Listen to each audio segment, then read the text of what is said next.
कल 30 मार्च monthly closing, market कितना नीचे बंद होने वाली है, इसी पे प्रश्न सबका है। और उत्तर के पहले हमें विदेशी माहौल को समझना बहुत ज़रूरी है। युद्ध बढ़ चुका है, भयंकर रूप से बढ़ चुका है। आग ही आग पूरे मिडिल ईस्ट में देखने को मिल रही है। यमन जैसे देश इजराइल के ऊपर लगातार मिसाइल अटैक कर रहे हैं, इजराइल काउंटर कर रहा है, ईरान के ऊपर दनादन मिसाइल अटैक कर रहा है। अमेरिका पीछे हटने के लिए तैयार नहीं है, किसी भी प्रकार का कोई नेगोशिएशंस की बात नहीं है। अमेरिका ने अपना एक युद्धपोत भेज दिया है खाड़ी की तरफ, जिसमें 3,500 अमेरिकी सैनिक है। अमेरिका हमले करके ईरान को जीत नहीं सकता, ग्राउंड में घुस के फतह हासिल करनी पड़ेगी। पर ईरान का क्षेत्रफल इतना बड़ा है, पहाड़, रेगिस्तान, इसमें अमेरिकन्स के लिए ये संभव प्रतीत नहीं होता है। कितना भी अटैक कर ले, ईरान की मिसाइलें बंकर्स में छुपा के रखी हुई है, जमीन के नीचे। तो किसी भी तरीके से ना तो ईरान की मिसाइल खत्म होने वाली है, ड्रोन की सप्लाई उसको दूसरे देशों से मिल रही है। अब ये युद्ध अगर इस तरह से चले तो इस युद्ध का कोई अंत नहीं है, ये चलता रहेगा। और अगर भीषण कोई आक्रमण करता है अमेरिका, तो उसको सपोर्ट उसके देश में, उसके पार्लियामेंट से ही उसको नहीं मिल रहा है। न्यूक्लियर अटैक कोई भी चाहता नहीं है दुनिया में। अब ट्रंप अकेला चाहता है कि वो किसी तरह न्यूक्लियर अटैक कर दे, क्योंकि ट्रंप का दिमाग हो गया पूरी तरह से खराब। ऐसे माहौल में रूस ने गोल्ड बेचा है।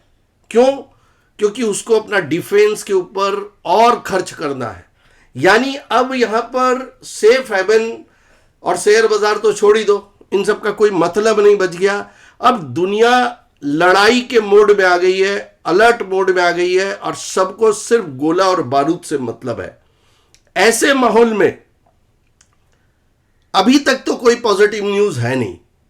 क्रूड का फ्यूचर 2.5% के आसपास बढ़ चुका है, डाउ का वीकेंड फ्यूचर डाउन है।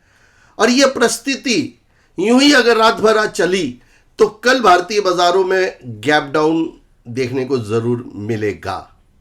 सब कुछ न्यूज बेस्ड है। न्यूज अगर कोई समझौते वाली आती है, जिसकी चांसेस अभी बहुत कम है, 2 तारीख के बाद ही कोई समझौता होगा तो होगा, अन्यथा होना मुश्किल प्रतीत होता है। ये आग और भड़कती जा रही है, और ऐसे में शेयर बाजार ताश के पत्तों की तरह गिरते हैं इस माहौल में।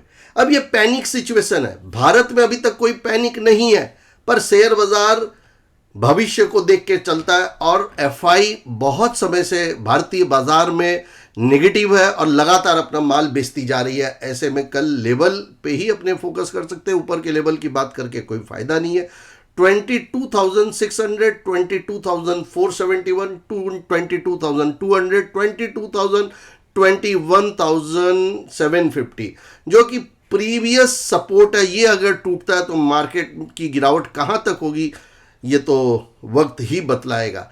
फिलहाल लेवल को ही ट्रेड रिवर्सल पॉइंट मानना चाहिए, और मार्केट कितना गिरेगी, कब बाउंस बैक करेगी, इसका सारा आंसर सिर्फ और सिर्फ युद्ध के पास है। इसलिए हमें आंसर को ना खोजते हुए फोकस रखना है अपने लेवल्स के ऊपर, और लेवल ही आपके लिए काम आ सकते हैं। वीडियो को अधिक से अधिक शेयर कीजिएगा। अगर आप नए हैं तो जरूर चैनल को सब्सक्राइब करना मत भूलिएगा। ताज़ा अपडेट हम देते रहते हैं।